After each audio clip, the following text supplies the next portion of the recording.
মনটারে তুই বাঁধ, কেন রে তুই যেথা সেথা করিস প্রাণে হাত পাগলা মনটারে তুই বাঁধ। শীতল বয়ে আসলে নিশি তুই কেন রে হসু উদাসী, শীতল বয়ে আসলে ओम स्थापकाय च धर्मस्य सर्वधर्मस्वरूपिणे अवतार वरिष्ठाय रामकृष्णाय ते नमः। আজকে এই সভাতে উপস্থিত সবাইকে আমার নমস্কার ও শুভেচ্ছা জানাচ্ছি। আমার আজকের বক্তব্যের বিষয় হলো পাগলা মনটারে তুই বাঁধ। আপনারা জানেন এটা আমাদের অতুল প্রসাদ সেনের বিখ্যাত গান, অনেকে অনেক বড় বড় শিল্পী গেয়েছেন। সেই গানের একটি লাইন। তো আমি ভেবেছিলাম যে এই বিষয়ে বলাটা একটু সোজা হবে, কিন্তু যেহেতু এই বিষয়টি মনস্তাত্ত্বিক একটি বিষয় এবং মনস্তত্ত্বের দিক থেকে ওই মনের দিকে না তাকিয়ে সাধারণভাবে আলোচনা করলে আমাদের খুব একটা উপকার হবে না।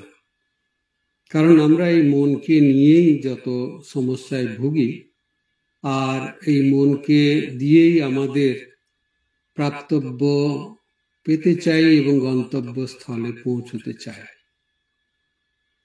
তো সাধারণভাবে এই মনকে দেখলে বা এই মনের সম্বন্ধে আলোচনা করলে তা তো আমরা করতেই পারি এবং অনেকে করেও থাকেন।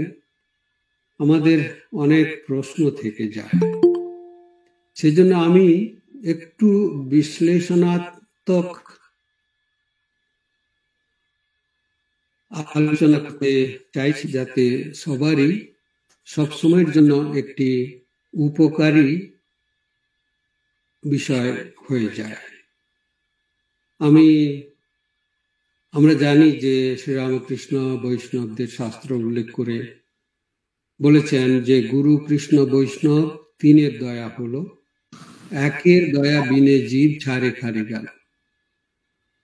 একের দয়া মানে সাধকের নিজের মনের দয়া। বৈষ্ণব মানে আপনারা জানেন সাধক। তো উদ্ধৃত কথাটির অর্থ এই দাঁড়াচ্ছে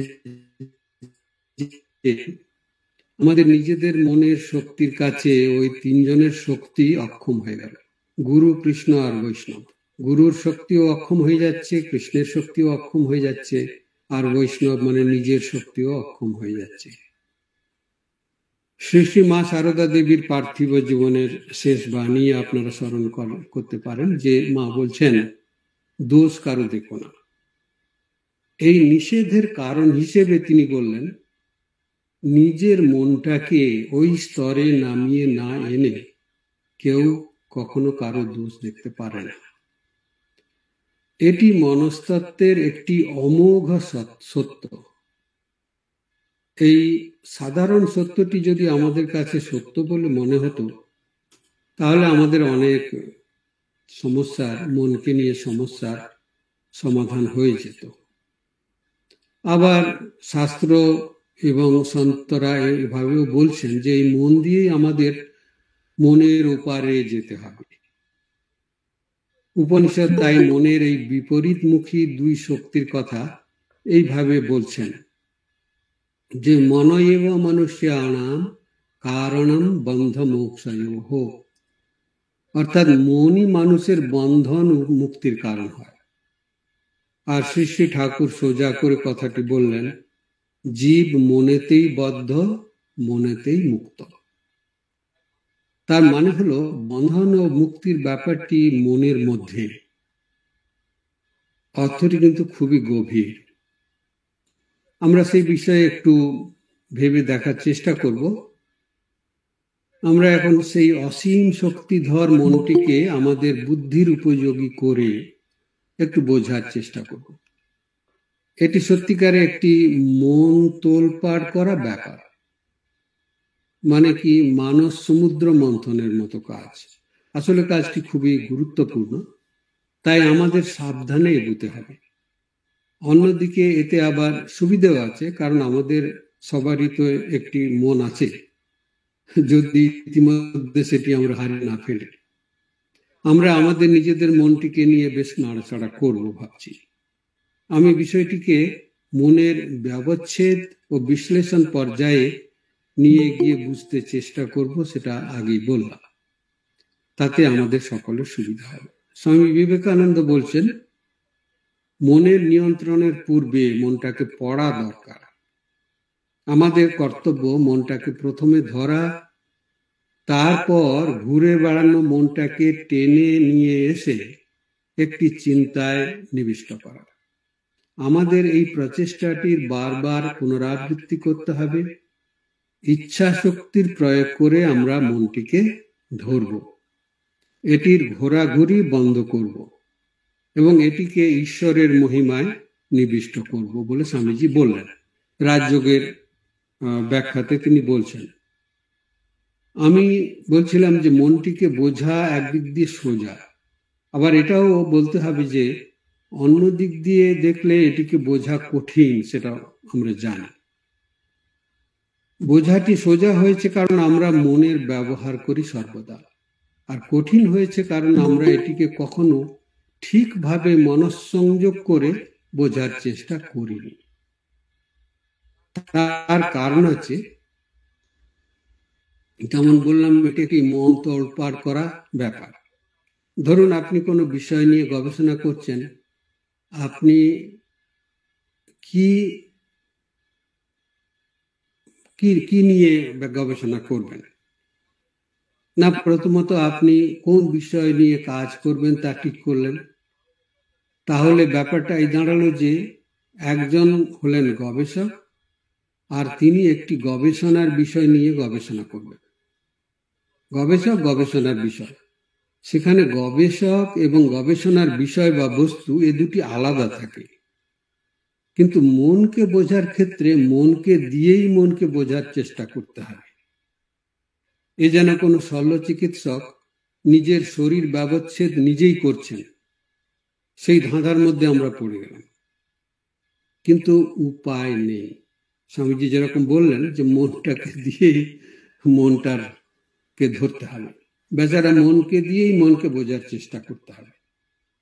এই কারণে মনে হয় বড় বড় মনস্তাত্ত্বিকেরা মনটিকে বিভিন্ন ভাবে ও বিভিন্ন ভাগে ভাগ করেছেন, সে একই মনকে।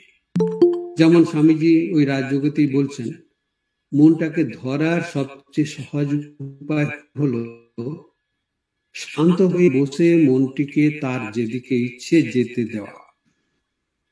আচ্ছা, আসুন আমরা মনকে নিয়ে বা মনের বিষয়ে একটু বিশ্লেষণাত্মক চিন্তা করি। অবশ্য এই বিষয়ে আমি নিজের কোনো কৃতিত্ব দাবি করব না, আপনারা সবাই এইসব খবর জানেন। আমি শুধু তাদের আমাদের বোঝার সুবিধের জন্য একটু সাজিয়ে নেব, এই মাত্র। আর এইভাবে মনটিকে বুঝলে আমাদের আধ্যাত্মিক জীবনের অনেক সন্দেহ ও দোদুল্যমানতা নিজের থেকেই দূর হয়ে যাবে। প্রথম কথা হলো, মনটা কি? যোগ এবং বেদান্ত শাস্ত্র বলছেন যে মন হচ্ছে জড় পদার্থ, কিন্তু অতি সূক্ষ্ম জড় পদার্থ। স্থূল পদার্থ যদি আপনি সূক্ষ্ম থেকে সূক্ষ্মতর এই পর্যায়ে নিয়ে যান, তখন তার প্রভাবের পরিবর্তন হয়। শঙ্করাচার্য বলছেন যে সূক্ষ্ম বস্তু অধিকতর ব্যাপক এবং অধিকতর তীক্ষ্ণ হয়। সেই তীক্ষ্ণ মন দিয়ে জড় বস্তুর আবার অনুধ্যান করা যায়। মনটি জড়, কিন্তু এত তীক্ষ্ণ যে তাকে দিয়ে জড় বস্তুর অনুধ্যান করা যায়। যেরকম আমরা জানি ওই এক্স রে, সেটা দিয়ে আবার আমাদের জড় শরীরের বা যে কোনো জড় মামির শরীরের ভেতর খবর জানা যায়। তা মনটা কি দিয়ে তৈরি? না, মনের গঠনে তিনটি শক্তি বা গুণ বা ফোর্স যাকে বলে ইংরেজিতে, তাদের অবদান আছে। যেমন সত্য, রজ ও তম, এই তিন গুণের। গুণ শব্দের মানে হচ্ছে এই যে গুণ দিয়ে টানা, মানে একটা দড়ি বেঁধে তারপর টানা, তো ওটাকে ইংরেজিতে ফোর্স বলে। তো এখানে তিন রকমের ফোর্স আছে, তিনটে গুণ আছে, সত্ত্বগুণ, রজগুণ আর তমগুণ। এখন এই নিয়ে বিস্তারিত আলোচনা করার সময় নেই, তবে আমি একটা বলতে চাই যে এই গুণগুলো কিভাবে আমরা বুঝতে পারি। ধরুন আমার যে তমগুণ আছে না সত্ত্বগুণ আছে, কিভাবে বুঝতে পারি? তো গুণগুলো কি কি করে দেখুন। ধরুন আমি একটা বৃত্ত আঁকলাম, আমি তিনটে বৃত্ত আঁকলাম একটা ব্ল্যাকবোর্ডের উপরে। তো একটি বৃত্ত হচ্ছে, তাতে শুধু লাইন টেনে দিলাম, আড়াআড়ি ভাবে অনেকগুলো লাইন টেনে দিলাম। তো ওই বৃত্তটার দিকে তাকিয়ে আমার একটা বৃত্তি হলো, অথবা আমার মনের মধ্যে একটা ভাব হলো। তারপরে আবার একটি বৃত্ত আঁকলাম, সেই বৃত্তের মধ্যে অনেকগুলো আমি বিন্দু বসিয়ে দিলাম। এখন যদি কেউ আমাকে বলে যে এই বিন্দুগুলোকে গুণে বলো তো কত বিন্দু আছে, তো আমি ওটার দিকে তাকিয়ে একটু বিরক্ত বোধ করব, অশান্ত বোধ করব। তারপরে আরেকটি বৃত্ত আঁকা হলো, যেটি শুধু বৃত্ত, তার ভিতরে না আছে বিন্দু, না আছে কোনো লাইন। তখন সেটার দিকে তাকালে আমার কি বোধ হলো? তো দেখুন, যখন ওই বিন্দু ওয়ালা বৃত্তটির দিকে তাকালাম, তখন আমার মনের মধ্যে একটু অশান্তি এলো, মনের শান্ত ভাবটা নষ্ট হয়ে গেল। আর যখন ওই আড়াআড়ি রেখা টানা বৃত্তটির দিকে তাকালাম, তখন আমার মনটা একদম যেন স্থবিরের মতো হয়ে গেল। আর যখন আমি শুধু বৃত্তটা, যার মধ্যে কিচ্ছু নেই, তার দিকে তাকালাম, তখন একটা শান্তি এলো। তো ওই শুধু বৃত্তটা যেটি শান্তি এনে দিল, সেটি ধরুন আমাদের বৃত্তি, মানে সেটা হচ্ছে আমাদের সত্ত্বগুণ বৃত্তি। আর যেটা আমাদের মনটাকে ব্যস্ত করে তুললো, অশান্ত করে দিল, সেটা হচ্ছে রজগুণী বৃত্তি। ওই বৃত্ত আঁকলাম কারণ হচ্ছে বৃত্তি, বৃত্তি মানে হচ্ছে ঘুরে ঘুরে আসছে এরকম আর কি, এক একটা গোল গোল জিনিস। আর একটা যেটা আমাকে যেন স্থবিরের মতো, জড়ের মতো করে দিল, আমার সমস্ত উৎসাহগুলো সব ভাটা পড়ে গেল, সেটা তমগুণের মতো হলো। তো এই তিনটে যে গুণ, এই তিনটে গুণ দিয়ে মনটা তৈরি। আর তিনটের সাম্য অবস্থাতে এই মনটা স্থির থাকে। কিন্তু সাম্য মানে তিনটে গুণ যে সমান পরিমাণে আছে তা না। যে গুণটা বেশি শক্তিশালী, সে গুণটার পরিমাণ কম আছে। যে গুণটা কম শক্তিশালী, তার পরিমাণটা বেশি আছে। এইভাবে তাদের সাম্যাবস্থা হয়েছে। তো এই নিয়ে যারা এই গুণের চর্চা করেন, গুণের সম্বন্ধে পড়াশুনো করেন, তারা বিস্তারিত জানেন। তবে আমি আমাদের এই আলোচনা শেষ অবধি পৌঁছানোর জন্যে এই মনটাকে ধারাবাহিকভাবে মনের বিভিন্ন দিক আলোচনা করে যাব, সেজন্য আমি এখানে এটাকে আমি বিরাম দিলাম। এখন ধরুন, এই মনটা আমাদের শরীরের কোথায় থাকে? সারা শরীর জুড়ে মন আছে, না মনটা হয়তো শরীরের এক জায়গায় আছে, মাথাতে আছে বা বুকে আছে? ধরুন আমি বই পড়ছি, একটা উদাহরণ, ধরুন আমি বই পড়ছি আর শুনতে পাচ্ছি অন্য ঘরে কারা যেন আমার সমালোচনা করছে। তো আমি বই পড়ছি, এমনকি সত্যি সত্যি পড়ছি এবং পাতা উল্টোচ্ছি, কিন্তু ওরা আমার সম্বন্ধে কি খারাপ কথা বলছে সেটা কিন্তু পরিষ্কার শুনতে পাচ্ছি, মানে পরিষ্কার বুঝতে পারছি কি বলছে। তো দেখুন, এখন যদি আমাকে জিজ্ঞেস করা হয় যে এই বইতে কি পড়লে, এই পাতা যে পড়লে, আমি কিছু বলতে পারবো না, কিন্তু সত্যি সত্যি পড়েছি। কারণ হচ্ছে আমার চোখের সঙ্গে মনের সংযোগ ছিল না, মনটা আমার কানের সঙ্গে যুক্ত হয়েছিল, যার ফলে আমিও শুনতে পাচ্ছিলাম। তখন কি হলো না, আমরা মনটাকে ধরে ফেললাম। আমরা মনটাকে ধরে ফেললাম যে এ আমাদের কানের সঙ্গে যুক্ত আছে। তার মানে কি দাঁড়ালো, যে মনটি আমাদের শরীরের সব জায়গাতেই থাকতে পারে। তো এখন আমাদের এই মনটা যখন সচেতন অবস্থায় আমরা আছি, জাগ্রত অবস্থায় আছি, তো এই মনের কিন্তু ওই একটি স্তর নয় যে আমরা আমাদের জাগ্রত অবস্থায় এই স্তরেতে মনটা রাখি, কিন্তু আবার অন্য রকমের এর স্তর রয়েছে। সচেতনতার স্তর আছে, সচেতনতার স্তর ভেদ আছে। সচেতনতা শব্দটা আমরা ঠিক ঠিক যদি তার ইংরেজি করি তাহলে ওটা খুব সুন্দর করে অ্যাওয়ারনেস বলে বলে, অ্যাওয়ারনেস।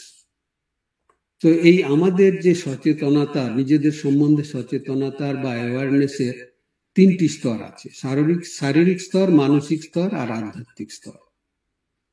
মানসিক স্তরটি হচ্ছে কি আধ্যাত্মিক স্তর উপরে, আর জাগতিক স্তরটা নিচে, মানসিক স্তরটা এই দুটোর মাঝামাঝি। যার ফলে হলো কি, যখন আমরা মানসিক স্তরে থাকি তাহলে আমরা সহজে নিচেও যেতে পারি, আবার সহজে উপরেরটাতেও যেতে পারি। তো একটা কথা আছে যে স্বর্গ ও নরকের ভিতরে দূরত্ব সর্বদা সমান। স্বর্গ থেকে নরকের দূরত্ব সর্বদা সমান, তবে এটা দেখতে হবে মনটি কোন দিকে যাচ্ছে, সেটাই হচ্ছে বিশেষ। উপরের দিকে যাচ্ছে না নিচের দিকে যাচ্ছে।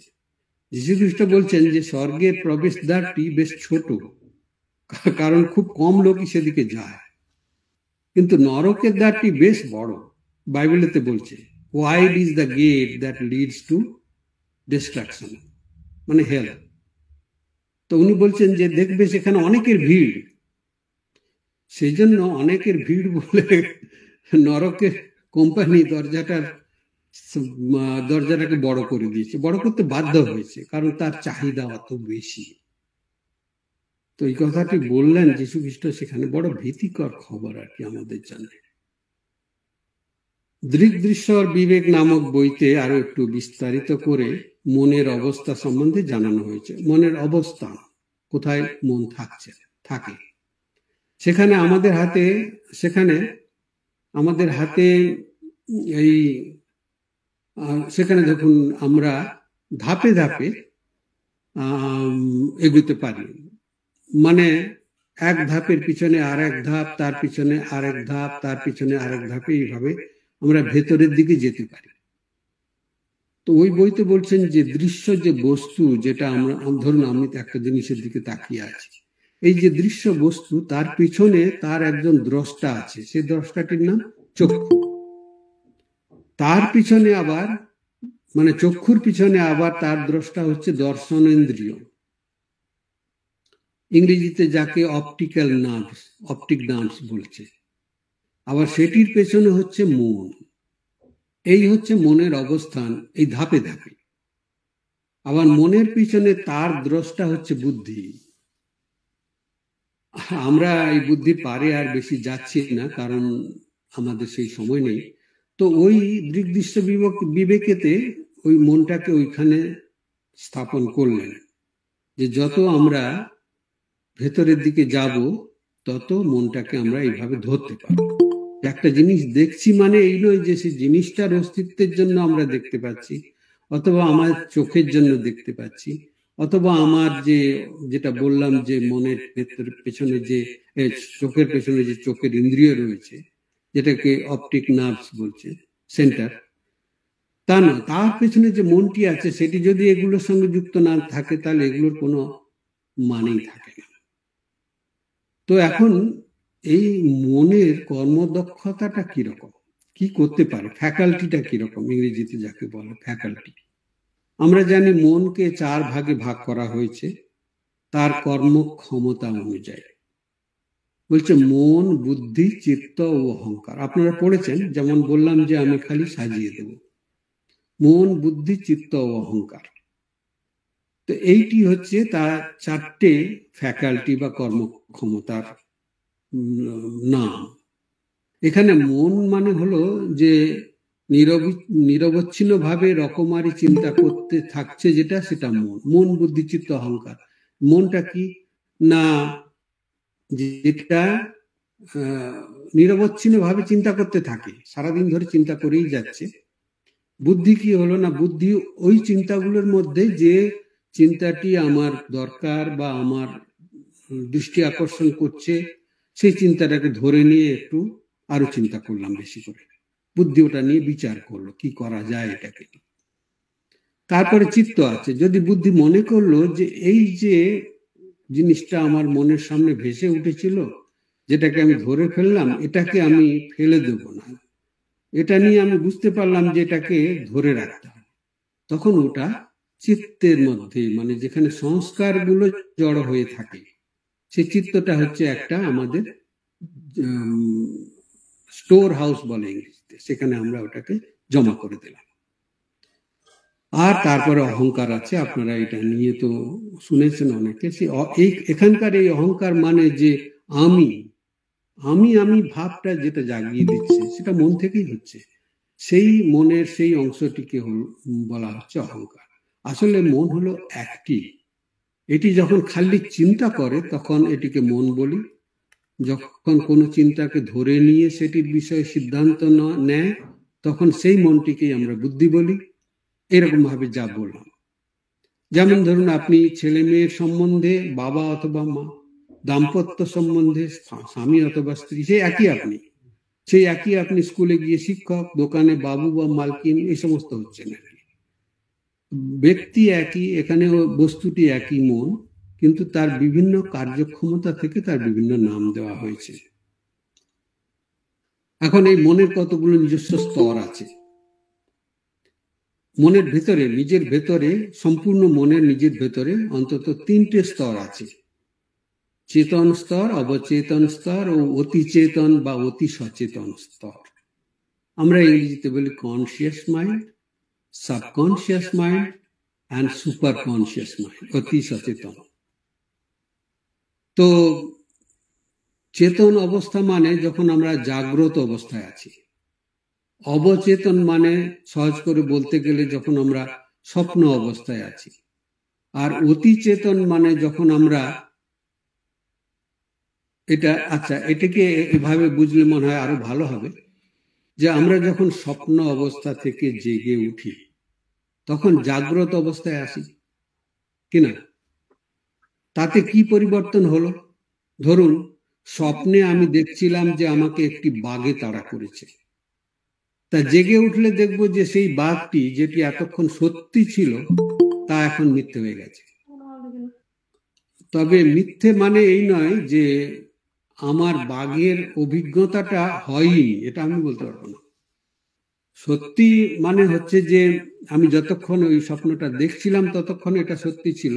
আর মিথ্যা মানে এই নয় যে যখন আমি জেগে উঠলাম তখন ওটা সম্পূর্ণ মিথ্যা হয়ে গেল, তা নয়। মিথ্যা মানে যে এটি একটি সময়ের দ্বারা সীমিত মানসিক অভিজ্ঞতা ছিল, সময়ের দ্বারা সীমিত। যতক্ষণ আমি স্বপ্নে ছিলাম, ঘুমিয়েছিলাম, আমি যখন স্বপ্ন থেকে উঠে পড়লাম, জেগে উঠলাম, জাগ্রত এলাম, তখনই সেই বাঘ মিথ্যে হয়ে গেল, তার আগে হয়নি। কিন্তু কি ভাগ্য যে আমি জেগে উঠতে পারলাম। এখন মনে করুন সেই জাগ্রত আমি জাগ্রত অবস্থা থেকে জেগে উঠল, waking up from the waking state, তখন তাকে বলে অতি চেতন অবস্থা বা অতি সচেতন অবস্থা। তাহলে জিনিসটা বোঝার চেষ্টা করুন, যে যখন স্বপ্ন থেকে উঠে আমি বুঝি যে স্বপ্নটা মিথ্যে ছিল, তার মানে আমি স্বপ্ন থেকে জেগে উঠেছি। কোন অবস্থায় উঠলাম? জাগ্রত অবস্থায় এসে গেলাম। আবার জাগ্রত অবস্থা থেকে যদি আমি জেগে উঠি তখন কি হবে না, এই যে জাগ্রত অবস্থার যে অভিজ্ঞতাগুলো আমার, সেটা মিথ্যে হয়ে যাবে। মিথ্যে মানে এই নয় যে অলিক হয়ে গেল, না, এর অভিজ্ঞতা হয়েছিল, যতক্ষণ আমি জেগেছিলাম ততক্ষণ এর অভিজ্ঞতা হয়েছিল। কিন্তু আমি যখন অতি সচেতন অবস্থায় চলে গেলাম, সুপার কনসিয়াস অবস্থায় চলে গেলাম, তখন এই জাগ্রত অবস্থার অভিজ্ঞতাগুলো ওইভাবে মিথ্যে হয়ে গেল। কি ভয়ঙ্কর কথা বলুন! তখন তো আমার ভোগ দুর্ভোগ সব মিথ্যে হয়ে যাবে। হে ভগবান, কবে যে সে ঘটনা ঘটবে তা শাস্ত্র বলছেন এটি ঘটবে, অবশ্যই ঘটবে, তা সে যখনই ঘটুক, এটি ঘটতে বাধ্য। এখন এই যে মন, এরকম ভাবে আমি বুঝলাম, সেই মনের কাজ করার ধরনটা কি? এই মন দুভাবে কাজ করে, একটি হচ্ছে প্রতিক্রিয়াশীল ভাবে, আর একটি হচ্ছে সৃজনশীল ভাবে। প্রথমটি ধরুন প্রতিক্রিয়াশীলতা, এটি আবার দুভাগে বিভক্ত। এক হচ্ছে ক্রিয়া, দুই হচ্ছে প্রতিক্রিয়া। লোকে বলে যে একটি লোক কেমন তা তার প্রতিক্রিয়ার ধরন দেখে বোঝা যায়। আমাদের ক্রিয়া বা যেটাকে ইংরেজিতে অ্যাকশন বলে, অনেকটা মার্জিত হতে পারে। আমরা ছোটবেলা থেকে শিখেছি কি করে ভদ্র ব্যবহার করতে হয়, কি করে এটা করতে হয়, ওটা করতে হয়। কিন্তু প্রতিক্রিয়া হচ্ছে আমাদের নিজস্ব ব্যবহার। ভদ্র ব্যবহার সবাই করে, সবাই শেখে, কিন্তু আমার প্রতিক্রিয়া একটি বিষয়ে কিভাবে হবে সেটা আমার নিজস্ব। আমাদের কিন্তু ভেতরে ছবিটা ওই প্রতিক্রিয়ার দ্বারা প্রকাশিত হয়ে যায়। আমরা আসলে কি, তার ছবি হচ্ছে আমাদের প্রতিক্রিয়া। আপনি খুব ভদ্র স্বভাবের কোন ব্যক্তির প্রশংসা করুন, দেখবেন তিনি কত মিষ্টি স্বভাবের। আবার ওই একই ব্যক্তির সামনে তার নিন্দে করুন। আমি যে কথাগুলো বলছি এটা শঙ্করাচার্যের ওই যে ব্রহ্মসূত্রের যে প্রাথমিক ভাষ্য রয়েছে, অনুবন্ধ ভাষ্য রয়েছে, সেই ভাষ্যের একদম মনে হচ্ছে যেন আমি তার ভাষান্তর করছি, সংস্কৃত থেকে বাংলায় বলছি, এটা আমার নিজস্ব কথা না। তার নিন্দে করুন, দেখবেন সেই ব্যক্তির মুখের চেহারার বাহ্যিক বিকৃতি ঘটবে। এটার নাম হচ্ছে প্রতিক্রিয়াশীলতা। তাহলে হলো কি, প্রতিক্রিয়া হতে গেলে পরে প্রথমে ক্রিয়া, তারপরে প্রতিক্রিয়া। মনের আরেকটি কাজ যেটা বললাম যে সৃজনশীলতা, অথবা ঘটনা ঘটার আগে তাকে সামলানোর পরিকল্পনা করা, এই দুরকম হতে পারে। এটি একমুখী, শুধু ভিতর থেকে বাইরে আসে। তবে সচরাচর আমাদের মন প্রতিক্রিয়াশীলতার পথে কাজ করে, কারণ হচ্ছে আমরা ক্রিয়ার সঙ্গে যুক্ত হয়ে যাই, আর তার প্রতিক্রিয়াটা আমরা নিজেদের ভেতর থেকে বার করে আনি। তো এই যে দুটো বললাম যে প্রতিক্রিয়ার কথা, তো প্রথমটির কথা বলি, যে তাহলে দ্বিতীয়টি বুঝতে সুবিধা হবে। ধরুন আমি রাস্তায় বন্ধুদের সঙ্গে দাঁড়িয়ে কথা বলছি, একজন লোক দৌড়ে যাচ্ছে, সকালে দৌড়তে বেরিয়েছে, তো যেতে যেতে আমার পাশ দিয়ে যাওয়ার সময় আমাকে একটা ঘুষি মেরে দিল। আমি কি করব? না, আমি মুহূর্তে আমার প্রতিক্রিয়া কি হবে ঠিক করে নিয়ে সেই দৌড়বাজকে দুটো ঘুষি আর তিনটি লাথি মেরে দিলাম। আবার প্রতিক্রিয়া অন্যরকম হতে পারে। যদি দেখি সেই ঘুষিবাজ লোকটি একজন কুস্তিগীর, তাহলে কি হবে? আমি তার দিকে তাকিয়ে একটু হেসে বলবো, কি দাদা ভালো আছেন, হে হে হে, এরকম করব। তা একই ক্রিয়ার দুরকম প্রতিক্রিয়া হলো না? কেন এমন হয়? এর একটি নির্দিষ্ট পথ আছে। যখন আমি ঘুষিটি খেলাম, আমার মনে এর একটি প্রতিবেদন বা সাড়া জাগলো। আমার মন এতে সাড়া দেওয়ার প্রয়োজন বোধ করলো। তাহলে আগে যা বলছিলাম যে বাইরের বস্তু, বাইরের ইন্দ্রিয়ের মাধ্যমে মনের কাছে এই সংবেদনটা পৌঁছে গেল। এবার মনের মধ্যে ওই চিত্তের স্তরে একটি দ্রুত বিশ্লেষণ ঘটে গেল, যেটাকে আমরা স্ক্যান বলি। একটা ছবি নিয়ে নিল আমার মনের মধ্যে, ওই চিত্তের মধ্যে, ওই অবচেতন মনে, যেটাকে আপনারা ইংরেজিতে বলতে পারেন হার্ড ড্রাইভের মতো কম্পিউটারের যেসব সংস্কার ধরে রাখা আছে, সেই সংস্কারের স্তূপের মধ্যে এই তল্লাশি বা অনুসন্ধানটা হলো। তার থেকে পাওয়া তথ্যগুলি একই দ্রুততার সঙ্গে বুদ্ধির কাছে উপস্থাপিত করা হলো। কি বললাম? এই ঘুষি মেরে যাওয়া ব্যক্তির সম্বন্ধে আমার মনে ধরে রাখা আগের অভিজ্ঞতাটা স্মরণ করা হলো। এখন দেখুন, বিজ্ঞানের আবিষ্কার হচ্ছে যে প্রত্যেক ক্রিয়া তার সমান ও বিপরীত প্রতিক্রিয়ার জন্ম দেয়। তাহলে আপনার শিশু সন্তান আপনাকে লাথি মারলে আপনিও তাকে এক লাথি মারবেন? তা তো হয় না। যেমন ওই পালোয়ানের ক্ষেত্রে হলো না। এই বৈষম্য কেন হবে? প্রথম কথা হলো, এটি হবে কারণ আমরা নিউটনের ওই নিয়ম মানতে বাধ্য নই, কারণ আমরা জড় বস্তু পিণ্ড নই। এ ব্যাপারে আরো কথা আছে। এটি আমাদের মনের একটি অকল্পনীয় ও অসম্ভাব্য স্বাধীনতা, যদি সময় থাকে বলা যাবে। অন্য ধারাটি ভিতর থেকে বাইরে আসে, যেটাকে সজ্ঞা বলে বা ইনটুইশন বলে, যেটা আমরা ইংরেজিতে বেশি বুঝি। সেটিও সময় থাকলে বলা যেতে পারে। তো এখন এই মনের স্বভাবটা কি? মনের স্বভাব হচ্ছে, এখন শুন স্বামীজি বিবেকানন্দ কি বলছেন, তাহলে পরে সুবিধা হবে। স্বামীজি মনটিকে একটি বাঁদরের সঙ্গে তুলনা করেছেন। বাঁদরের মতো মনও স্বভাবত চঞ্চল। এখন ধরুন স্বামীজি বলছেন আমাদের এই বাঁদরটি মদ্যাসক্ত হলো, তার মানে তার মনের মধ্যে ওই একটা প্রচন্ড ইচ্ছা কাজ করলো, কিসের না, বাসনা, ডিজায়ার, তার মনটাকে টালমাটাল অবস্থায় নিয়ে এলো। এমন সময় ঈর্ষারূপ একটি কাঁকড়া বিছে তাকে কামড়ালো। এখন আমাদের ওই বাঁদরটি ঝাঁপাঝাঁপি শুরু করে দিল, তাকে থামানো যাচ্ছে না। আর এই অবস্থাতে দুর্ভাগ্যবশত স্বামীজি বলছেন এই দৈত্য রূপ যে আমাদের অহংকার রয়েছে প্রায়, তাতে ভর করলো। তো স্বামীজি বলছেন তাহলে বোঝো এই মনটির অবস্থাটা কিরকম দাঁড়ালো। এই মনটার অবস্থা হচ্ছে এরকম। মনটা স্বভাবত এরকমই, ওইভাবে পরপর বদলাতে থাকে নিজেকে। এখন আমরা ওই ফিরে যাব আমাদের আলোচনা, ওই যে অবচেতন মনটাকে নিয়ে বলছিলাম। আমি সচেতন ও অতি সচেতন মনের কথা বলেছি, ওটা নিয়ে বেশি আলোচনা করার সময় নেই। এখন আমার যে বিশেষ দৃষ্টি আকর্ষণী বস্তু বা বিষয় এই আলোচনাতে, সেটাই যাই। সেটা হচ্ছে আমাদের অবচেতন মনের কথা বোঝার চেষ্টা করা। চেতন মনের সম্বন্ধে আমরা জানি, সে নিয়ে অনেক রকমই আমরা শুনি। তারপরে অতি সচেতন মন সম্বন্ধে বোঝা কঠিন আছে, সেটা যেদিন যার পক্ষে বোঝা সম্ভব হবে। কিন্তু অবচেতন মনটা না পারি বুঝতে, আর সেটার অনেক রকমের অবদান রয়েছে আমাদের আধ্যাত্মিক জীবনে। আসলে আমি প্রথমে এটি নিয়েই আলোচনা করব বলে ভেবে এসেছিলাম। তারপর দেখলাম যে বিষয়টি ভালোভাবে বুঝতে গেলে সংক্ষেপে আরো কিছু খবর দিয়ে দেওয়া দরকার, যা আমি এখন বললাম। এতে শ্রোতাদের, যারা আমরা আধ্যাত্মিক জীবন যাপন করার চেষ্টা করি, তাদের উপকার হবে।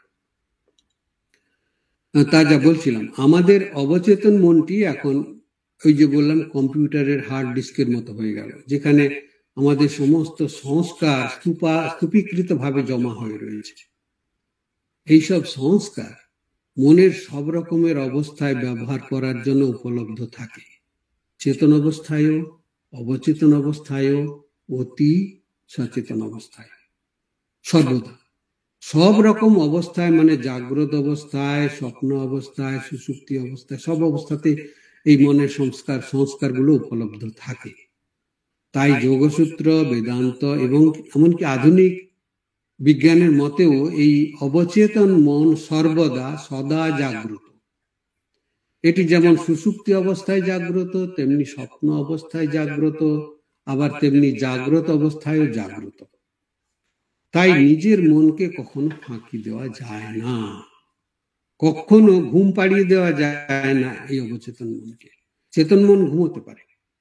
আধুনিক চিকিৎসা বিজ্ঞানের গবেষণায় এই ঘটনা ঘটতে দেখা গেছে যে কোনো রোগীর শরীরে যখন অস্ত্রোপচারের সময় তাকে ওষুধ দিয়ে অজ্ঞান করে দেওয়া হলো, সেই অস্ত্রোপচারের সময় ডাক্তার বা নার্সেরা যদি রোগীর অবস্থার বিষয়ে উৎসাহব্যঞ্জক কথা বলতে থাকেন, তাহলে অস্ত্রোপচারের পরে আরোগ্য লাভ দ্রুত হয়। তা রোগ সংকটপূর্ণ হলেও এটা ঘটে। আমাদের এক বন্ধু মহারাজের পেটে অনেক বছর আগে অস্ত্রোপচারের সময় সে অজ্ঞান হয়ে যাওয়ার পরে ওই গুণ ছিল 1 2 3 4 করে, তারপরে তার গুরু মন্ত্র জপ করতে শুরু করে দিল। আর সারাক্ষণ যতক্ষণ অপারেশন হয়েছে সে গুরু মন্ত্র জপ করে গেছে।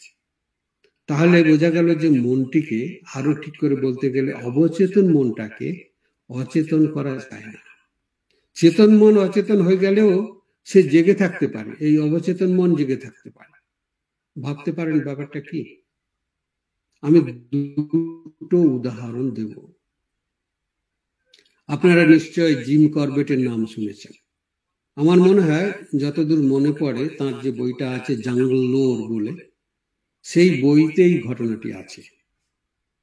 তো ঘটনাটা এরকম যে একবার জিম করবেট সন্ধ্যের দিকে ওই জঙ্গলের ভিতরে থেকে বেরিয়ে এলেন। তিনি একটি হরিণ মেরে রেখে এসেছিলেন, কিন্তু একার পক্ষে এটি নিয়ে যাওয়া সম্ভব নয়। সেই জন্য তিনি ওটা একটা জায়গাতে, একটা নির্দিষ্ট জায়গায় রেখে ঢাকা দিয়ে তারপর উনি চলে এসেছিলেন।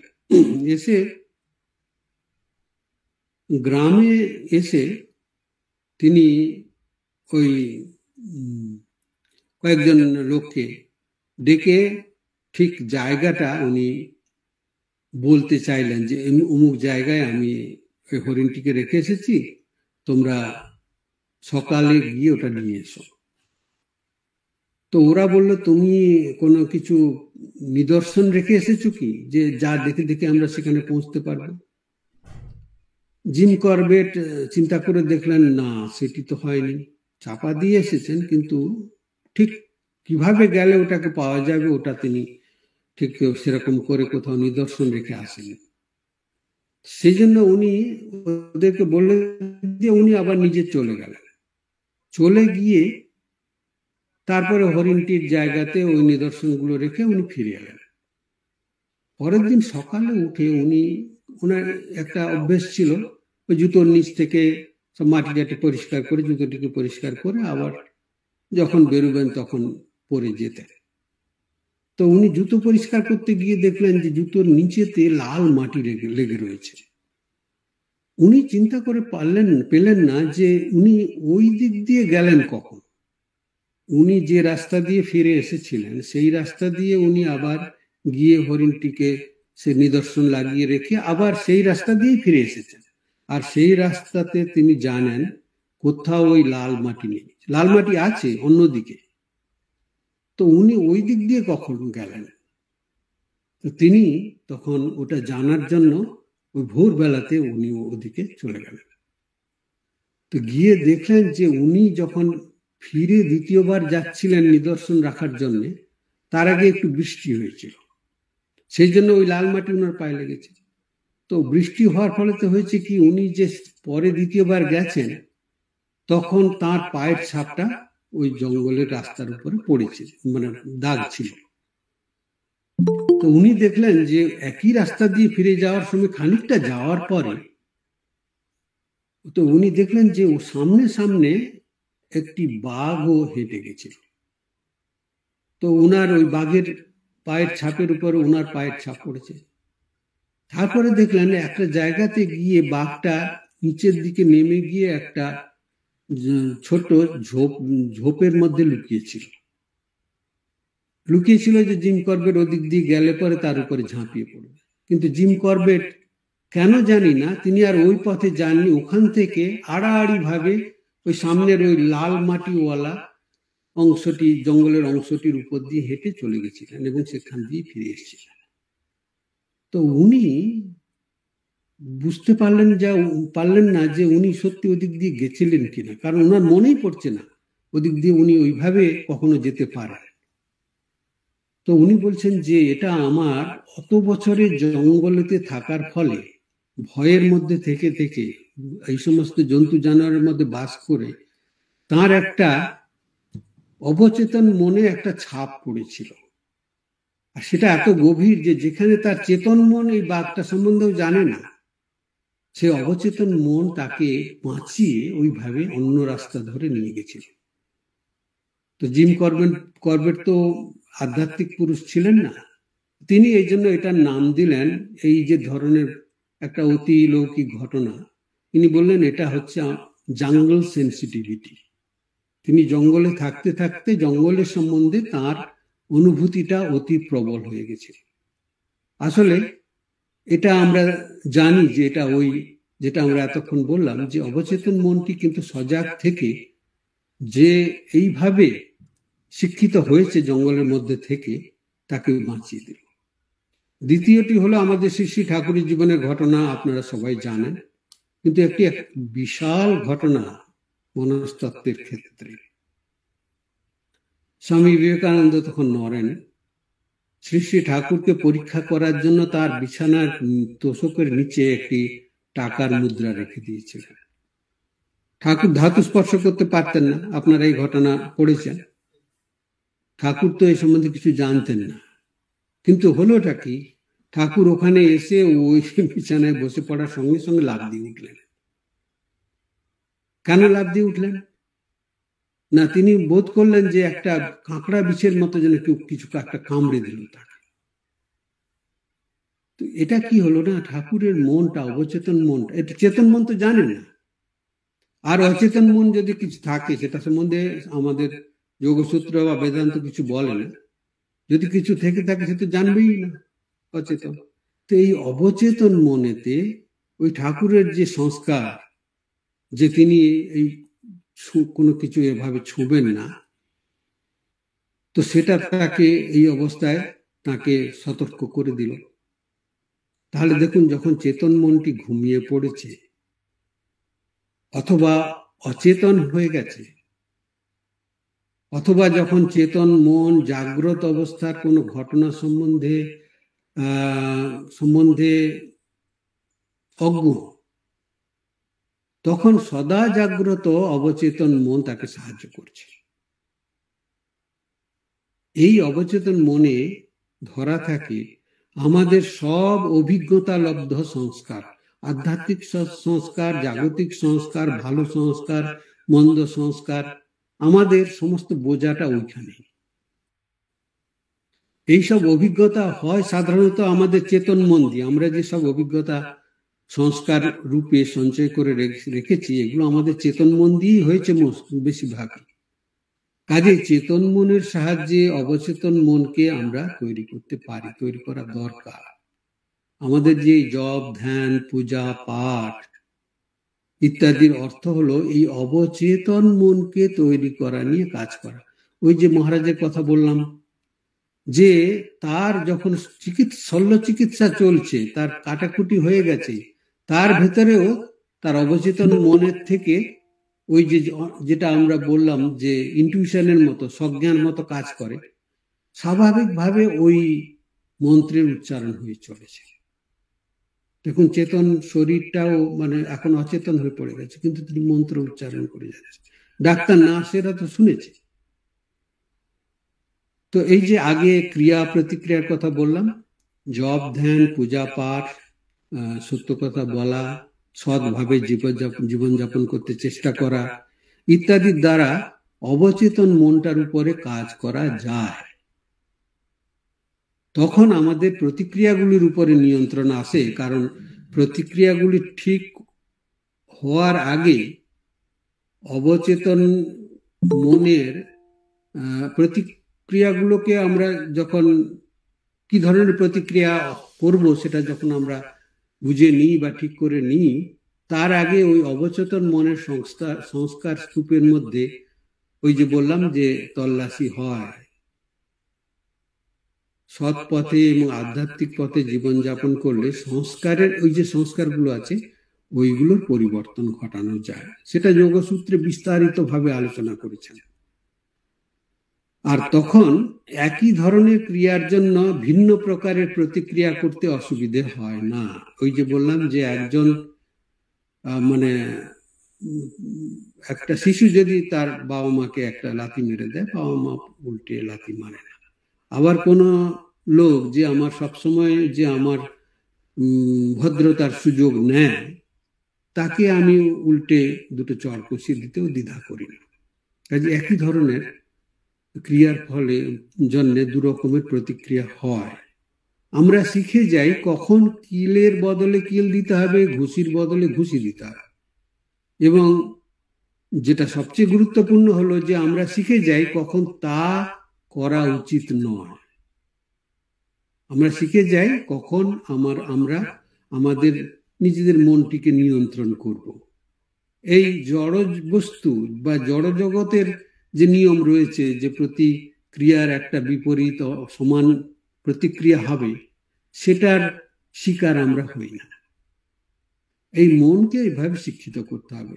আর মনকে শিক্ষা দেওয়ার দুটো উপায় রয়েছে।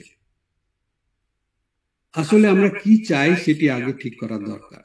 ধরুন একটা উদাহরণ দিই, আমার সামনে একটি বাক্স আছে আর সেটির ভিতরে একটি ছোট্ট আলো রাখা আছে। সেটির একদিকের ছিদ্র দিয়ে আমার অন্ধকার ঘরে আলো পড়ছে। এখন আমি কি চাই? আমি যদি ঘরটাকে আলো দিয়ে ভরে দিতে চাই, তবে বাক্সটিকে ভেঙে ফেলতে পারি বা ওই ছিদ্রটিকে বড় করে দিতে পারি। আর যদি অন্ধকারই চাই, তবে ওই ছিদ্রটি বন্ধ করে দিতে পারি। আমাদের বন্ধন ও মুক্তির চাবি তো আমাদের নিজেদের হাতে, তাই না? মনৈব মনুষ্যানাং কারণম বন্ধ মোক্ষায়। মনটা হচ্ছে মানুষের বন্ধনেরও কারণ, মুক্তিরও কারণ। রবীন্দ্রনাথ ঠাকুর লিখছেন গীতাঞ্জলিতে, এই ইংরেজিটা খুবই ভালো, বাংলাতে করতে গিয়ে হিমশিম খেতে হয়। আর ও যে বাংলা যেটা করা রয়েছে গীতাঞ্জলিতে, সেটা একটু বেশি বিরক্তিকর। তো আমি সেটা একটু অনুবাদ করে বলতে পারি এরকম, রবীন্দ্রনাথ ঠাকুর যা বলছেন তার ইংরেজিটাও বলবো, যে আমার দেনার যত বিশালতা, আরো যত ব্যর্থতা, গোপন গ্লানির দুর্বহতা, সব নিয়ে আসি তোমার দ্বারে আমার মুক্তি ভিক্ষে করে। এ ভীত শরীর কম্পিত ঘোর, প্রার্থনা পাছে পুরাও মোর। বলছেন, my debts are large, my failures great, my shame secret and heavy. Yet I come to you to ask for my good. ভগবানকে বলছেন, but I quake in fear lest my prayer be granted. এ ভীত শরীর কম্পিত ঘোর, প্রার্থনা পাছে পুরাও মোর।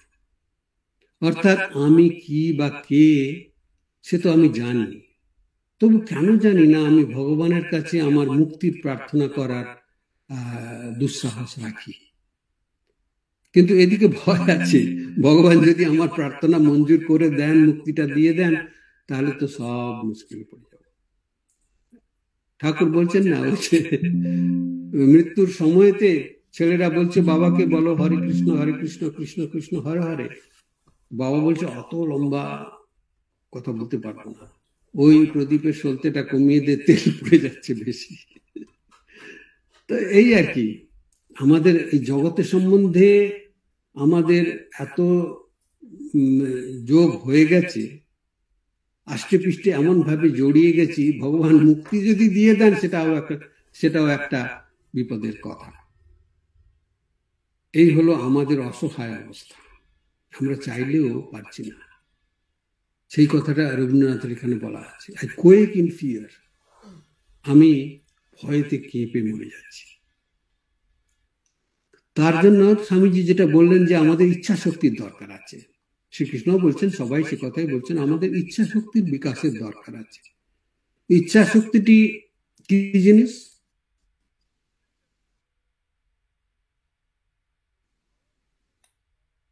না, এটা হচ্ছে আমাদের কিছু চাওয়া, সেই চাওয়ার অনুসরণ করার যে শক্তি। যাদের মনে যত সন্দেহ, তাদের ততই ইচ্ছা শক্তির দরকার। প্রথমে দেখা দরকার আমাদের শুকানোর পথের বাধাগুলো কি। বাধাগুলোকে এক কথায় বলে ভোগের সাধনা। শরীর, মন এবং জীবাত্মার দ্বারা ভোগ হয়। শরীর দিয়ে যে ভোগ হয় তা অতি স্থূল বিনোদনের তুষ্টি আনে, ইংরেজিতে এটাকে বলে প্লেজার। আর তার থেকে ভালো মন দিয়ে বা মনটিকে ব্যবহার করে একটু সূক্ষ্ম এবং উচ্চতর তৃপ্তি, যেটাকে ইংরেজিতে জয় বলে, সেই লাভের চেষ্টা করা। আর আধ্যাত্মিক আনন্দ বা যেটাকে ইংরেজিতে ব্লিস বলে, সেটা হচ্ছে সর্বোত্তম। এই হচ্ছে আমাদের এই আনন্দের বিভিন্ন বিভাগ। আমাদের মনকে বুঝতে হবে যে শরীর দিয়ে ভোগ করতে গিয়ে আমোদ প্রমোদ বা বিনোদনে যেন আমাদের মানসিক ভারসাম্য নষ্ট হয়ে না যায়। কারণ মনটা আরো বড়। আপনারা যারা এই বিষয়ে জানেন তারা জানেন যে যখন মনটা খুবই অধিক চাপের মধ্যে পড়ে যায়, তখন আমাদের মস্তিষ্ক আমাদের শরীরের বিভিন্ন জায়গায় রক্ত সঞ্চালনটা কমিয়ে দেয়, যাতে ওই জায়গাগুলোতে আমাদের ব্যথা শুরু হয়ে যায়। মনটাকে তখন ওই দিক থেকে, মনের দিক থেকে শরীরের দিকে পরিচালিত করে দেয়। আমাদের যে সমস্যা আছে তার দিক থেকে সরিয়ে এনে শরীরের উপরে দিয়ে দেয়।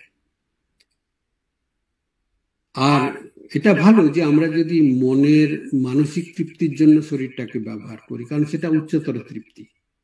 আবার দরকার হলে বা আমরা যদি বুঝতে পারি, শরীর মন ব্যবহার করে উচ্চতম আধ্যাত্মিক আনন্দ পাওয়ার চেষ্টা করতে পারি। ইচ্ছা শক্তি বাড়ানোর সবচেয়ে বড় উপায় হলো না এই শব্দটি বলতে শেখা। আমরা অনেক কিছুর ব্যাপারে না বলতে দ্বিধা করি না, খুব ভালো বলতে পারি না শব্দটা, কিন্তু আমাদের সেই না বলা শিখতে হবে যা আমাদের নিজেদের চরম ক্ষতির হাত থেকে বাঁচাবে, আমাদের নিজেদের ক্ষতির হাত থেকে নিজেদের বাঁচাবে। এটা কি যোগসূত্র বা বেদান্তে উপরতি বলেছে।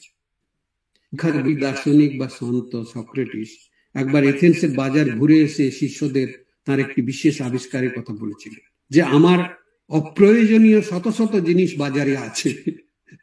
এর নাম উপনতি, মানে মনকে বাজে ক্ষতিকারক বিষয় বা বস্তু থেকে ফিরিয়ে আনতে হয়। সন্দেহ হতে পারে এটি তো একটি নেতিবাচক প্রচেষ্টা। তা খুবই ঠিক। তাহলে শুনুন, যোগসূত্রের রচয়িতা মহর্ষি পতঞ্জলি দুটি অতি প্রয়োজনীয় সূত্রে একটি উদাহরণ দিয়েছেন, তাতে আমাদের সন্দেহ দূর হবে। তিনি বলছেন প্রকৃত্যাপুরাৎ এবং প্রতিপক্ষ ভাবনা। বলছেন যে প্রকৃতির নিজেরই ক্ষমতা আছে, তার মধ্যে যে সমস্ত ঘটবে, যে সমস্ত কমতি ঘটবে, সেগুলোকে পূর্ণ করে দেওয়া। একটি উদাহরণ দিই, যেমন ধরুন আপনি রোজ সকালে আপনাদের সামনের চার কোনা ঘাসের জমিতে হাঁটেন। আপনি ঘাসের উপর দিয়ে কোনাকুনি হাঁটেন, আপনার হাঁটার দরকার, ডাক্তার বলেছে হাঁটতে। কিছুদিন পরে সেই ঘাসের লন, যেটাকে বলে, লনটার উপরে আপনার হাঁটার পথ ধরে সব ঘাস মরে গেল। তখন একটি সাদা দাগ দাঁত বার করে রোজ আপনার ও সবার দিকে তাকিয়ে থাকবে। দৃশ্যটা কিন্তু খুব নয়নাভিরাম নয়।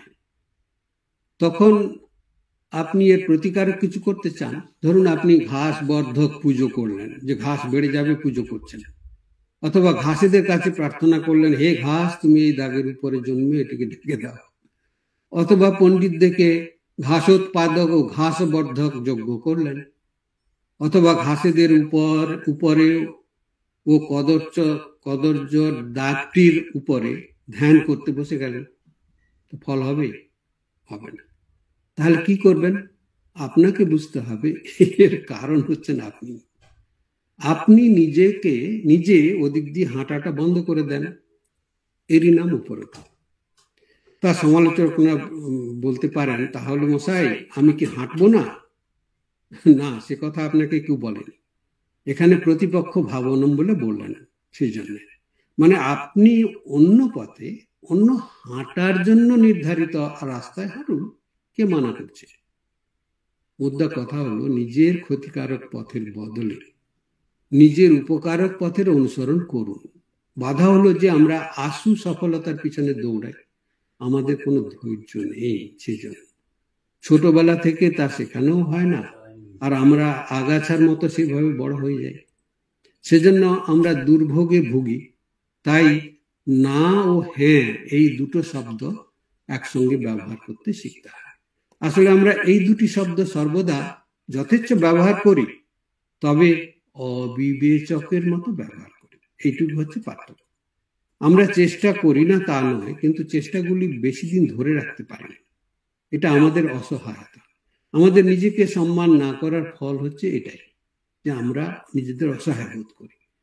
সেই চিরন্তন প্রশ্নই অর্জুন শ্রীকৃষ্ণকে করেছিলেন গীতাতে, যে বললেন যে অথ কেন প্রযুক্ত এম পাপং চরতি পুরুষ। তো এরকম যেন কারোর দ্বারা অনুপ্রাণিত হয়ে প্রেরিত হয়ে লোকে খারাপ কাজ করে তা নয়, এটা আমরা নিজেরাই নিজেদের চরম ক্ষতি করে বসি। এই ধরুন না, কেউ বলছেন যে আমি কতবার, ওই যে একটা ভানু বন্দ্যোপাধ্যায় হাসির কথা রয়েছে যে কতবার আমি সিগারেট খাওয়া ছেড়ে দিয়েছি, তার মানে কিছু ছাড়বে, যে সিগারেট খাওয়া ছাড়বে সে একবারই ছাড়বে। তো উপায় হলো শাস্ত্র বাক্যে ও গুরু বাক্যে বিশ্বাস করা দরকার আছে, তাঁদের আদেশ ও উপদেশ অক্ষরে অক্ষরে পালন করা দরকার, মিথ্যে কথা বর্জন করা দরকার।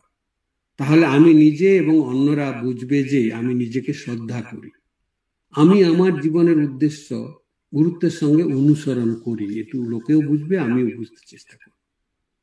শুরু করতে হবে ছোট্ট একটু ভরসা দিয়ে, নিজের উপর, নিজের ক্ষমতার উপর ভরসা দিয়ে, সেটাই যথেষ্ট। ধরুন আমার হাতে একটি ছোট্ট মোমবাতি আছে, আমাকে 2 কিলোমিটার একটি সুড়ঙ্গ দিয়ে ওপারে যেতে হবে, অন্ধকার সুড়ঙ্গ। এখন আমি বলবো যে এই ছোট্ট মোমবাতি তো মাত্র 2 ফুট আলোকিত করছে, তা আমি কি করে যাব এত 2 কিলোমিটার রাস্তা?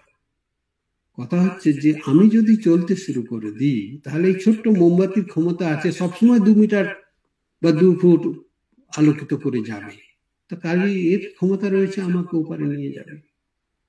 দরকার হচ্ছে নিজের উপরে শ্রদ্ধা, নিজের উপরে বিশ্বাস যে আমি পারবো, আমার দ্বারা এটা সম্ভব। কিন্তু পরন্তু কিন্তু ওই যে মহাভারতে আছে না, বিদুরকে বলছেন ভীষ্মদেব, কিন্তু পরন্তু ছোড় বিদুর। কিন্তু পরন্তু বললে তাহলে তুমি শুরুই করছো না। স্বামীজি বলছেন প্রাচীন ধর্ম বলতো যে ভগবানে বিশ্বাস যে না করে তাকে বলছে নাস্তিক, আর নূতন ধর্ম মানে বেদান্ত বলছে যে নিজেতে বিশ্বাস না করে সেই হচ্ছে নাস্তিক। কাজে মনকে নিয়ে আমাদের সাধনা করতে অসুবিধে নেই, যদি আমরা নিজেদের উপরে শ্রদ্ধা করি, নিজেকে শ্রদ্ধা করি। আর এই দুটো উপায় হচ্ছে যে আমরা যে জায়গায় না বলার দরকার সেখানে না বলবো, যে জায়গায় হ্যাঁ বলার দরকার সেখানে হ্যাঁ বলবো। আর এইভাবে আমাদের যখন এই জিনিসগুলো নিয়ে আমরা চলতে চেষ্টা করব এবং জপ ধ্যান ইত্যাদি করব, তখন দেখবেন যে এগুলো বারবার করতে করতে এগুলোর একটা বিশাল ছাপ এসে যাবে আমাদের মনের উপরে। তখন প্রথমে যখন শুরু করছি তখনই 100 ভাগ যে মনটাকে আমরা আমাদের বশেতে নিয়ে আসতে পারবো তা না। মনটা আজকে শুরু করলাম আজকেই শান্ত হয়ে যাবে তা না। মনটাকে আজকে 1% হলো, 10 দিন ধরে 1% হলো, তো অনেক পরেতে আমরা বুঝতে পারবো যে আমরা শতকরা হিসেবে আমরা এগুতে পারছি। ধীরে ধীরে আমরা পেছন ফিরে দেখতে পাবো। ঠাকুর বললেন না যে পূর্ব থেকে পশ্চিমে যেতে হলে, পশ্চিম থেকে পূর্বে যেতে হলে পূব দিকে হাঁটা শুরু করতে হবে, তখন পশ্চিম দিক থেকে দূরত্বটা পরপর বেড়ে যাবে। তার মানে এই নয় যে হাঁটা শুরু করলে আমরা পূবেতে পৌঁছে গেলাম। এই হচ্ছে আমাদের সামনে আশ্বাসের বাণী শাস্ত্র রেখে গেছে। যাই হোক, অল্প সময়ের মধ্যে অনেকগুলো কথা আমি বলবার চেষ্টা করলাম, আশা করি আপনাদের সবার কাজে লাগবে। আমি এখানে শেষ করছি। অসংখ্য ধন্যবাদ এবং নমস্কার। প্রণাম মহারাজজিকে আমাদের সশ্রদ্ধ প্রণাম নিবেদন করি। এতক্ষণ আমাদের আলোচ্য যে বিষয় সম্বন্ধে যে তত্ত্বজ্ঞান দিলেন, মন সম্বন্ধে আমাদের যে কথা বললেন, তা আমরা মন্ত্রমুগ্ধের মতো শুনলাম, যা আমাদের জীবনে চলার ক্ষেত্রে পাঠে। এখন আমরা আমাদের পরবর্তী পর্যায়ে উপনীত হলাম। মহারাজজিকে যদি কেউ প্রশ্ন করতে ইচ্ছুক হন তাহলে হ্যান্ড রেজ অপশন অথবা চ্যাট বক্সে লিখে করতে পারেন। একজন হাত তুলেছেন আমি দেখতে পেলাম, ফণী সিংহ বলছেন। হ্যাঁ, প্রণাম মহারাজ। নমস্কার। আমি একটা কথা বলছি যে আপনি মন সম্বন্ধে তো অনেক কিছু কথা বললেন, যেটা এক ক্লাসের পক্ষে সম্ভব না। এত কঠিন কঠিন উদাহরণ দিয়ে বললেন বা এত সব কিছু একটা ক্লাসের পক্ষে সম্ভব নয়। তো যার জন্য অনুরোধ করছি আপনি আর একটা ক্লাস নিতে।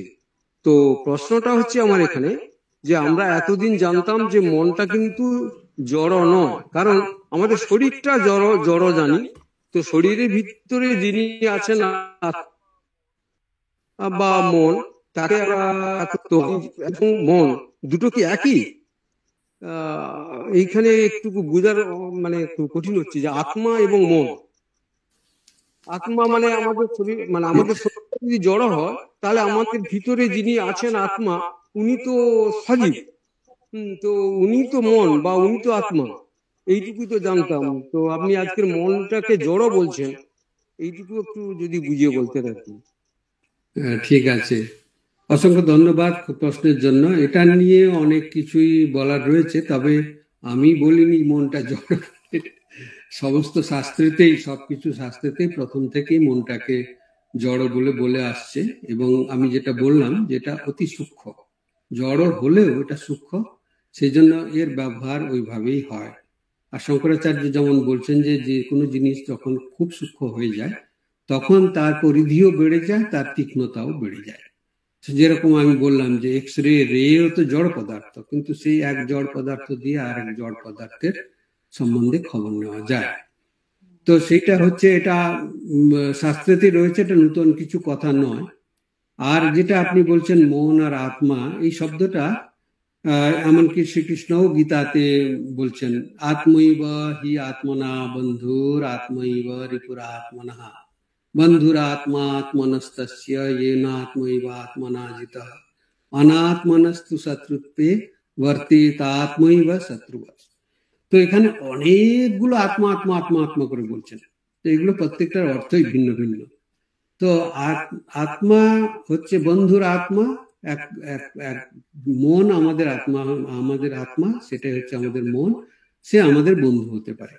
আবার সেই আত্মা আমাদের, মানে সেই মনই আমাদের শত্রু হতে পারে। আবার অন্য আত্মা সম্বন্ধে, বুদ্ধিকে আত্মা বলছে, মানে জিনিসগুলো সম্বন্ধে এই ধারণাটা হয়েছে যে আমি যখন বুদ্ধি দিয়ে বিচার করি তখন আমি নিজেকে বুদ্ধি হিসেবে ভাবি।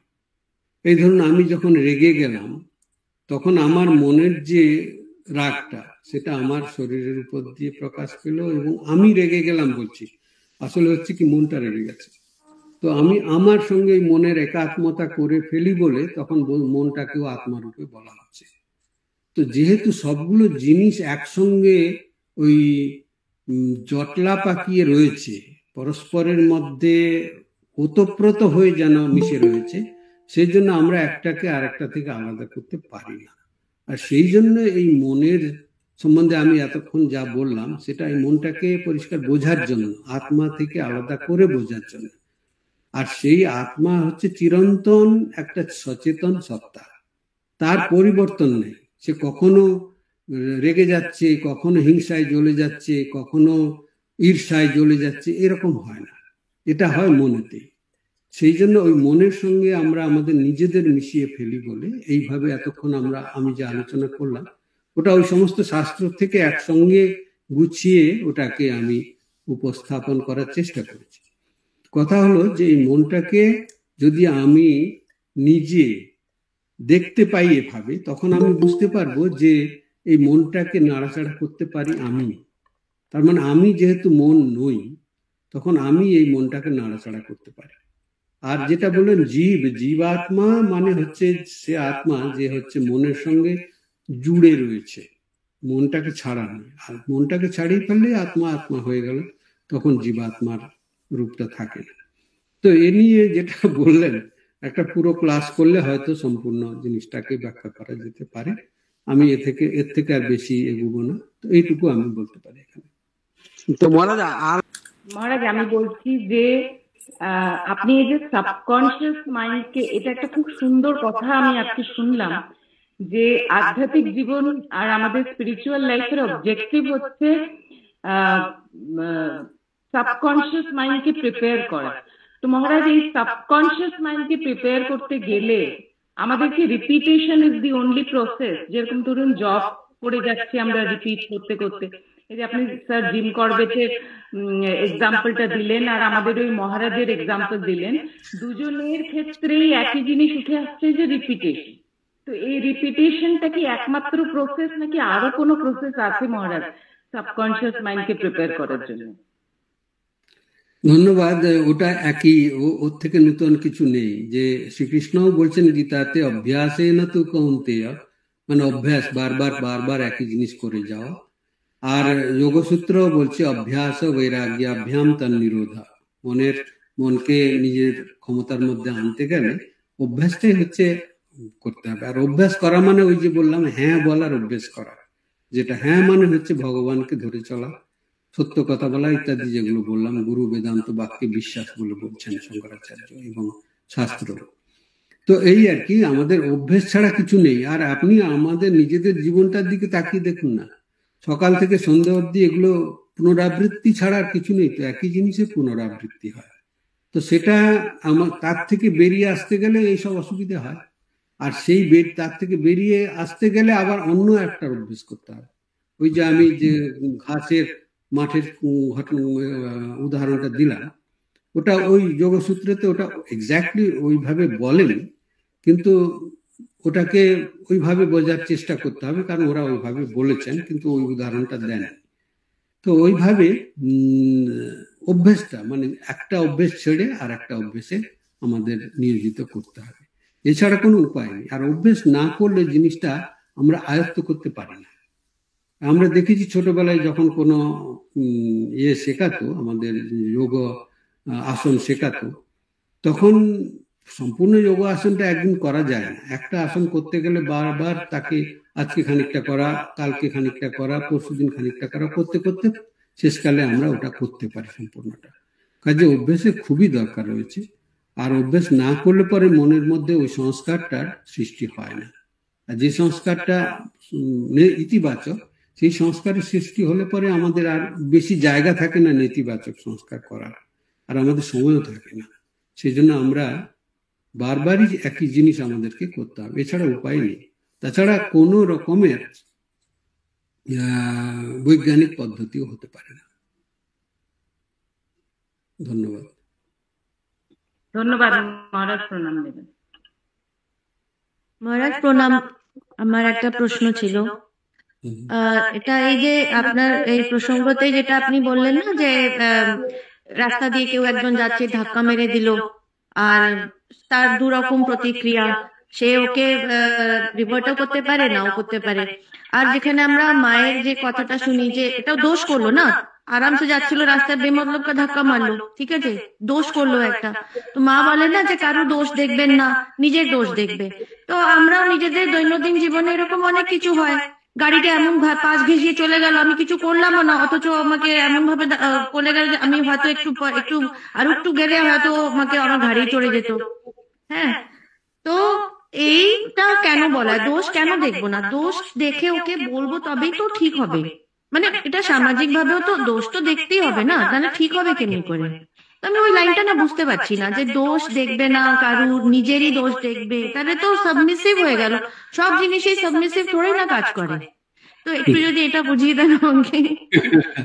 খুবই বলেছেন, ভালো। এটা নিয়ে তো এই প্রশ্ন চিরন্তন প্রশ্ন, উত্তরটাও চিরন্তন উত্তর। আমার নিজের উত্তর নয়, আমি মহারাজদের কাছ থেকে শুনেছি, এবং এটাও খুবই খুবই যুক্তিপূর্ণ এবং ব্যবহারিক বটে। মায়ের কথাটা খুবই ব্যবহারিক। এখন ওই যে বললেন না যে দোষ দেখবেন না বলে কি করবেন আপনি? তাহলে আপনাকে দেখতে হবে আপনি কি করতে পারেন, আপনি কে প্রথমে দেখুন, তারপরে পালোয়ানের সামনে দাঁড়িয়ে আপনি তো বেশি করলে তো মুশকিল হবে আরো। তো এই হচ্ছে অসুবিধা আর কি। সেই জন্য আপনাকে দেখে নিতে হবে যে আপনি যে প্রতিক্রিয়াটা করবেন, সে প্রতিক্রিয়াটা আপনার নিজের স্বার্থে কতটা উপযোগী। আর না হলে পরে আমরা দিন রাত্রি অসুখে ভোগ করছি, নিজেদের ছেলে মেয়েদের, নিজেদের বাবা মার কাছ থেকেও ছেলে মেয়েরা ভুগছে, ছেলে মেয়েদের থেকে বাবা মায়েরা ভুগছে, আপনি কাকে কি দোষ দেবেন? তো সেই জন্য মা বললেন যে দোষ দেখলে নিজের ক্ষতি হয় সেই দোষটা দেখতে নেই। দোষ দেখবে না মানে এই নয় যে সব দোষ দেখা যাবে না। যেমন বাবা মা বাচ্চা আগুনে হাত দিতে যাচ্ছে, সেটা বাচ্চার দোষ না, বাচ্চা জানে না বলে হাত দিতে যাচ্ছে, সেখানে বাবা মা তাকে আটকাবে। অথবা তারা না বুঝে অথবা বুঝেও দুষ্টুমি করছে, তখন তাকে না সামলালে তার বাচ্চারই ক্ষতি হবে এবং বাবা মারই শেষকালে ক্ষতি হবে। সেগুলোতে দোষ তো দেখতেই হবে, কিন্তু সে দোষটা আপনি নিজের স্বার্থে দেখছেন না, আর একটা হলো এটা আপনার ক্ষতি করছে না। সেই জন্য যে দোষ দেখবে না মানে এই নয় যে কোনো দোষ আমরা দেখবো না। মা বলছেন না, শাস্ত্র বলছে সত্যম ব্রুয়া প্রিয়ম ব্রুয়া, মা ব্রুয়া সত্যম অপ্রিয়ম। সত্য কথা বলবে, প্রিয় কথা বলবে, কিন্তু অপ্রিয় সত্য কথাটা বলো না। কেন বলো না?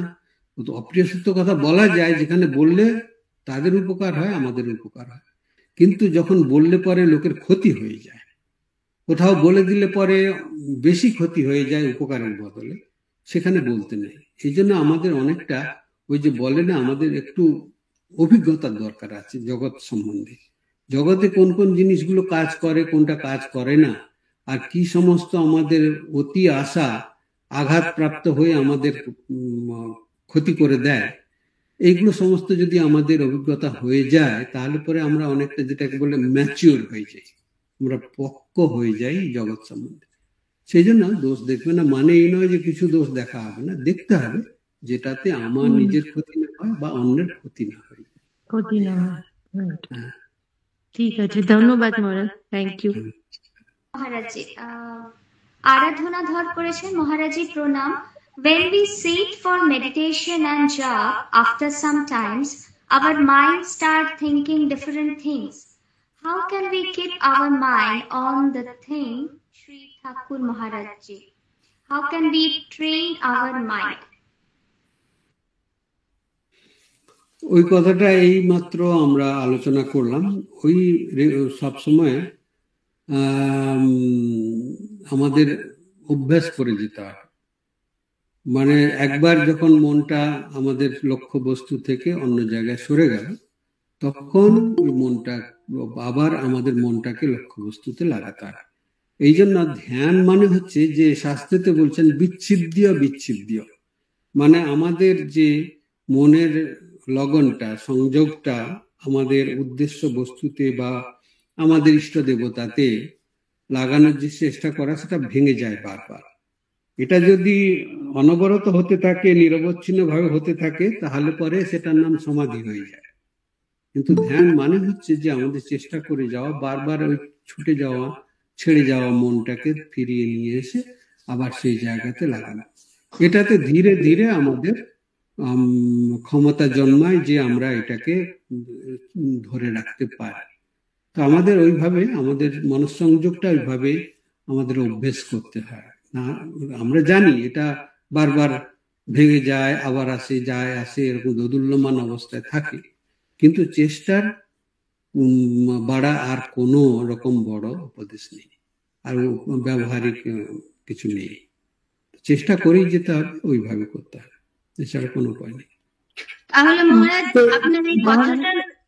আপনার এই কথাটার পরে আমার একটা প্রশ্ন হচ্ছে যে তাহলে ধ্যান করার জন্য কি এক জায়গায় বসতেই হবে মাস্ট, না এমনি কাজ করতে করতে নিজের মনের মধ্যেও ওই টাচটা পাওয়া যায় বা চেষ্টা করা যায়, না এক জায়গায় বসতেই হবে?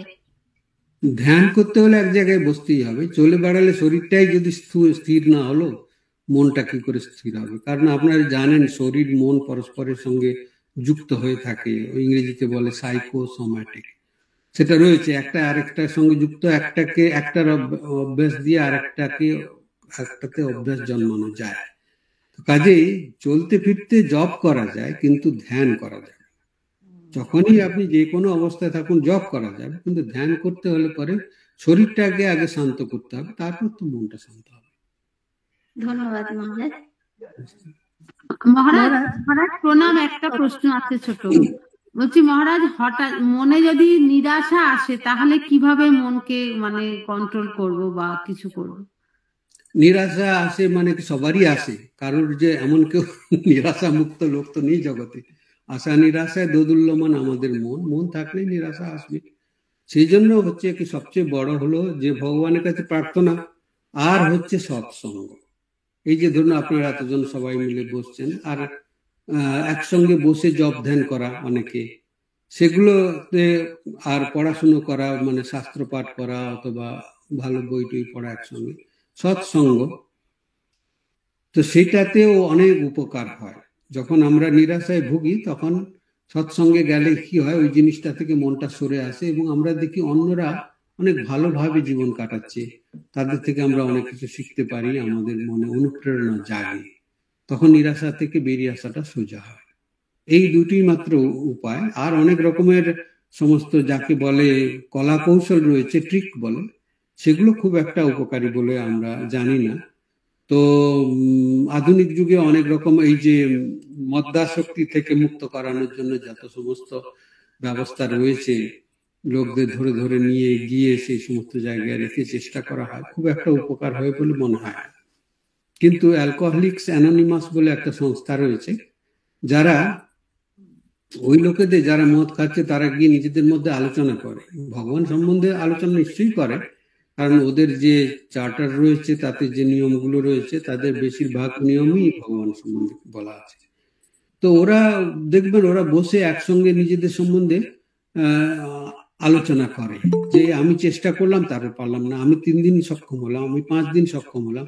এই যে নিজেদের সম্বন্ধে আলোচনা করছে, এর একটা মোদ্দা কথা হলো যে তারা সবাইকে বলতে চাইছে যে আমরা চেষ্টা করছি। তো সেই জন্য ওই অবসাদের কারণটা আর থাকে না, ওই জন্য ওকে ওইভাবে সৎসঙ্গ হয় আর কি। আপনি হয়তো ভগবান নিয়ে বিশাল কথা বলছেন না, চারিদিকে দেব দেবী এসে ঘুরে বেড়াচ্ছে সেরকম না, কিন্তু চেষ্টার কথা বলছেন পরস্পর।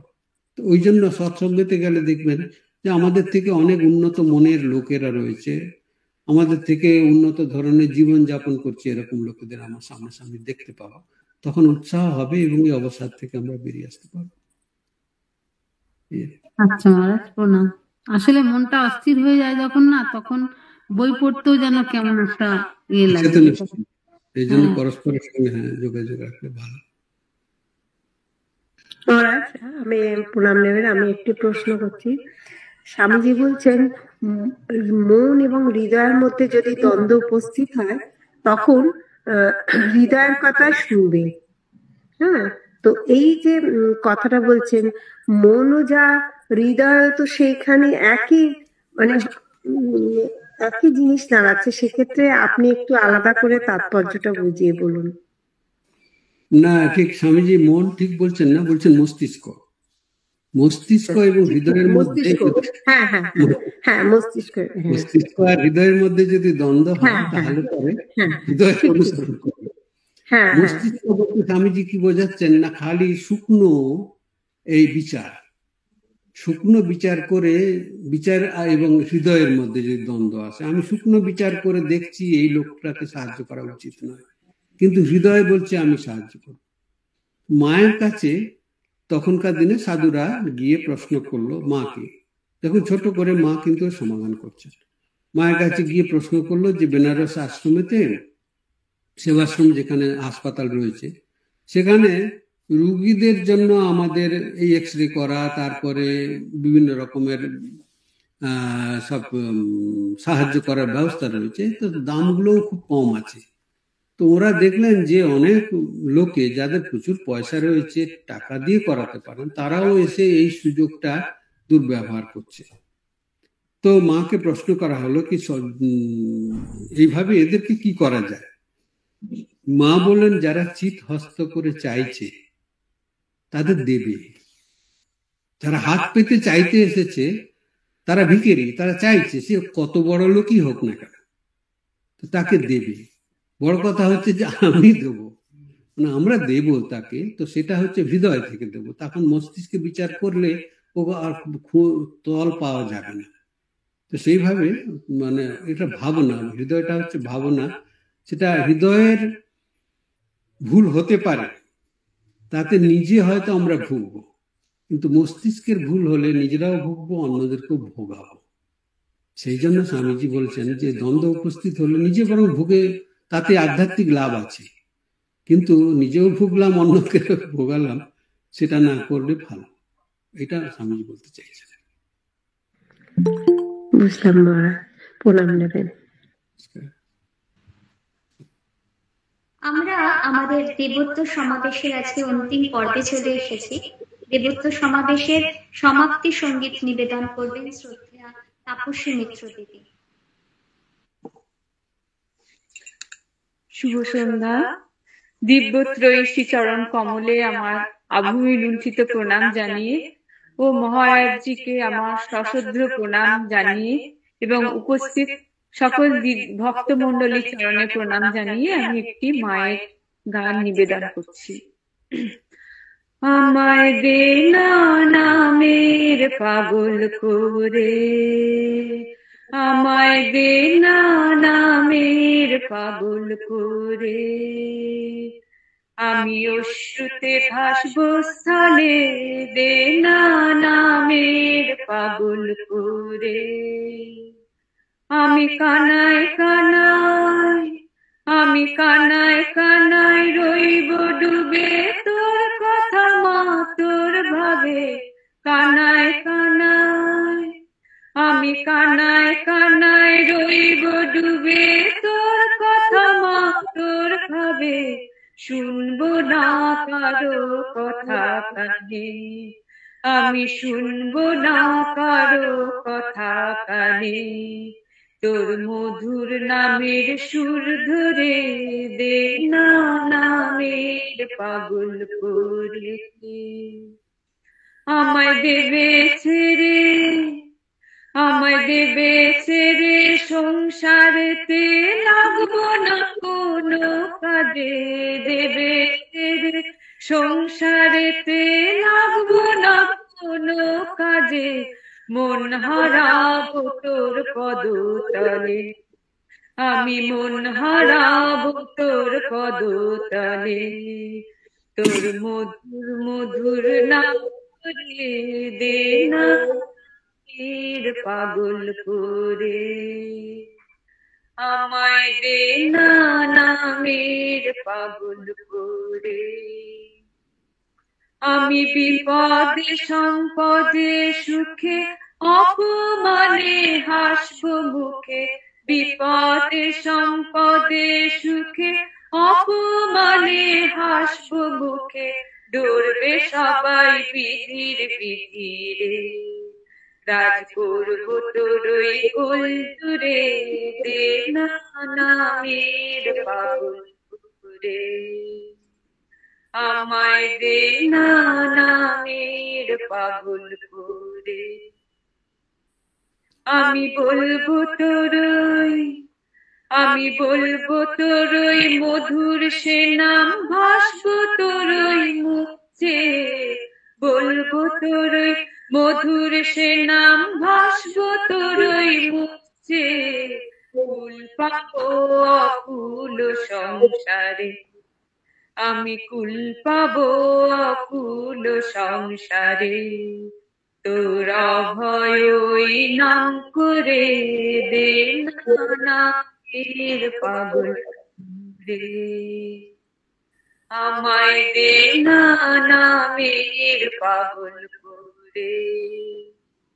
আমি অশ্রুতে ভাসবো স্থলে, দে না নামের পাগল করে।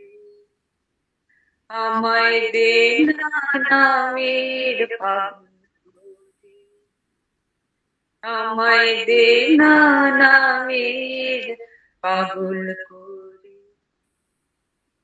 জয় ঠাকুর, জয় মা, জয় স্বামীজি মহারাজ, প্রণাম মহারাজ। উপস্থিত সকলকে আরো একবার জানাই অসংখ্য ধন্যবাদ এবং পূজনীয় মহারাজজিকে জানাই আবারও প্রণতি। আমরা আশা রাখবো মহারাজজিকে আবারও আমাদের মধ্যে পাবো। আর এই বলেই আমরা আমাদের দেবত্ব সমাবেশ এখানে সমাপ্তি ঘোষণা করছি। জয় ঠাকুর, জয় মা, জয় ওম শান্তি শান্তি শান্তি। हरि ओम तत्सत्। श्री रामकृष्णार्पणमस्तु। प्रणाम महाराज जी।